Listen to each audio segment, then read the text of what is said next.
जय श्री राधे कृष्ण। आप सभी का आपके अपने YouTube channel B K Mishra present में बहुत बहुत स्वागत है। आइए आज आप सब सुनेंगे आषाढ़ मास कृष्ण पक्ष बुध प्रदोष व्रत की कथा। इस बार बुध प्रदोष का व्रत जो कि 3 जुलाई 2024 दिन बुधवार को किया जा रहा है।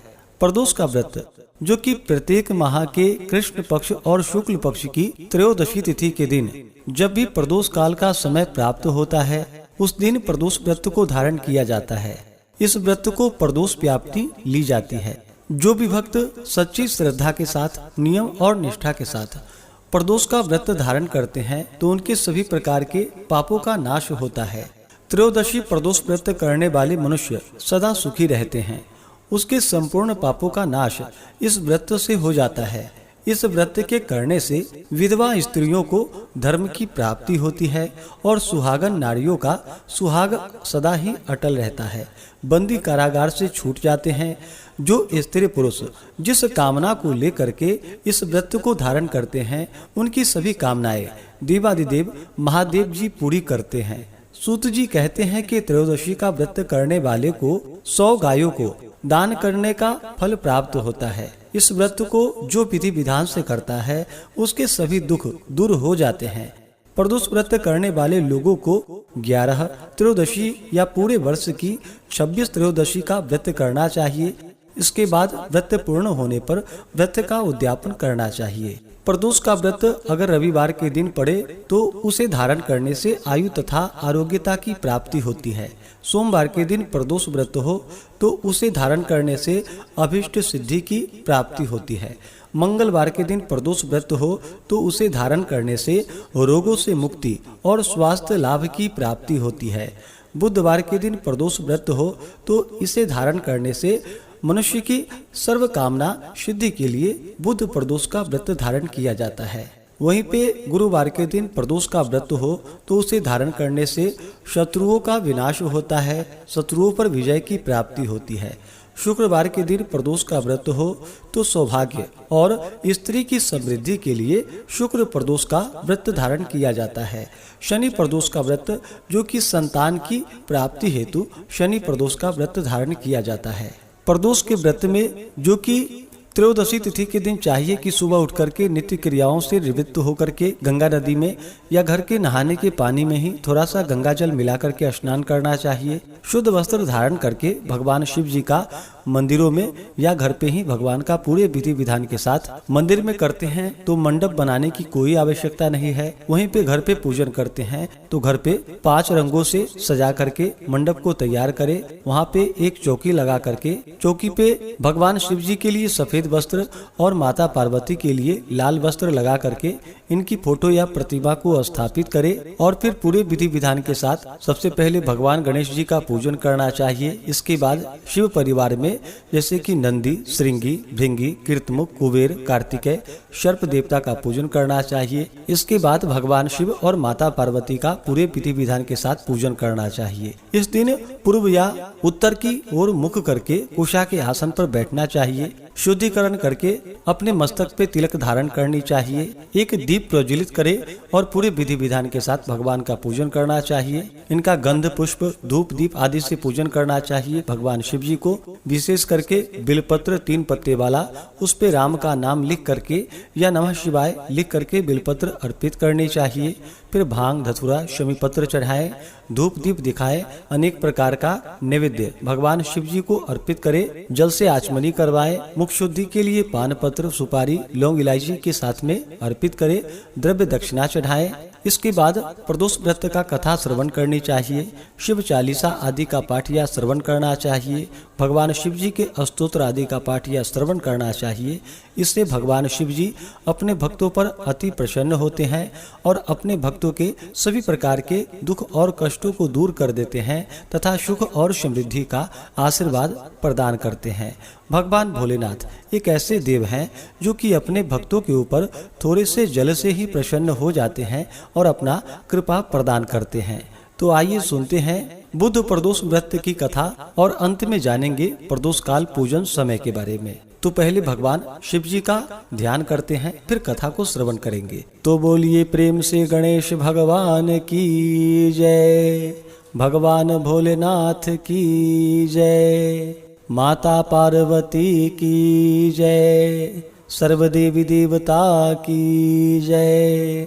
हे भगवान भोलेनाथ, आप करोड़ों चंद्रमा के समान कांतिवान, त्रिनेत्रधारी, मस्तक पर चंद्रमा का आभूषण धारण करने वाले, पिंगल वर्ण के जटाजूटधारी, नीले कंठ तथा अनेक रुद्राक्ष मालाओं से सुशोभित, वरद हस्त, त्रिशूलधारी, नागों के कुंडल पहनने वाले, व्याघ्र चर्म धारण किए हुए, रत्न जड़ित सिंहासन पर विराजमान शिव जी हमारे सारे कष्टों को दूर करे, सुख समृद्धि का आशीर्वाद प्रदान करे। तो बोलिए प्रेम से भगवान भोलेनाथ की जय। बुद्ध प्रदोष व्रत कथा के अनुसार श्री सूत जी बोले कि हे ऋषियों, अब मैं आपको बुधवार त्रयोदशी प्रदोष व्रत की कथा सुनाता हूँ। आप ध्यान पूर्वक सुनिए।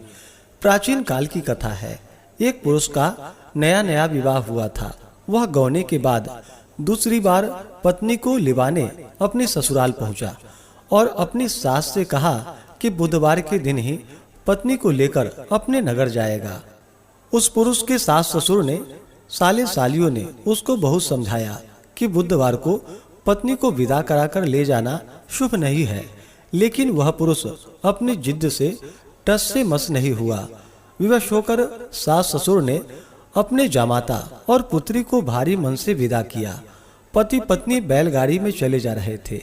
नगर के बाहर निकलते ही पत्नी को प्यास लगी। पति लोटा लेकर पत्नी के लिए पानी लेने गया। पानी लेकर जब घर लौटा तो उसके क्रोध और आश्चर्य की सीमा न रही, क्योंकि उसकी पत्नी किसी अन्य पुरुष के लाए लोटे में पानी पीकर हंस हंसकर बातें कर रही थी। क्रोध में आग बबूला होकर वह आदमी से झगड़ा करने लगा, मगर यह देखकर उसके आश्चर्य की सीमा न रही कि उस पुरुष की शक्ल उस आदमी से हूबहू मिलती है। हम शक्ल आदमियों को झगड़ते हुए जब काफी देर हो गई तो वहाँ आने जाने वालों की भीड़ एकत्रित हो गई। सिपाही भी आ पहुँचे। सिपाही ने स्त्री से पूछा कि इन दोनों में से कौन सा आदमी तुम्हारा पति है?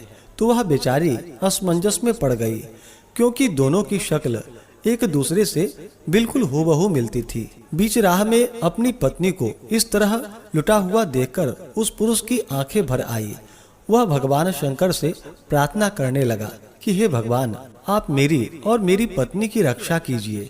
मुझसे बड़ी भूल हो गई जो बुधवार को पत्नी को विदा करा कर लाया। भविष्य में ऐसा अपराध कदापि नहीं करूंगा।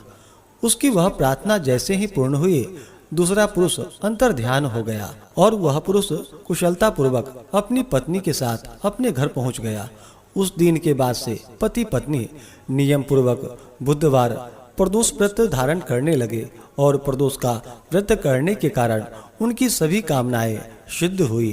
तो बोलिए प्रेम से भगवान भोलेनाथ की जय, माता पार्वती की जय, सर्व देवी देवता की जय। इसी प्रकार से जो भी भक्त सच्ची श्रद्धा के साथ, नियम और निष्ठा के साथ बुधवार प्रदोष का व्रत धारण करते हैं तो भगवान शिव जी उनके सभी प्रकार के मनोरथ को सिद्ध कर देते हैं तथा सुख और समृद्धि का आशीर्वाद प्रदान करते हैं। इस बार आषाढ़ मास कृष्ण पक्ष में 3 जुलाई 2024 दिन बुधवार को प्रदोष का व्रत धारण किया जा रहा है।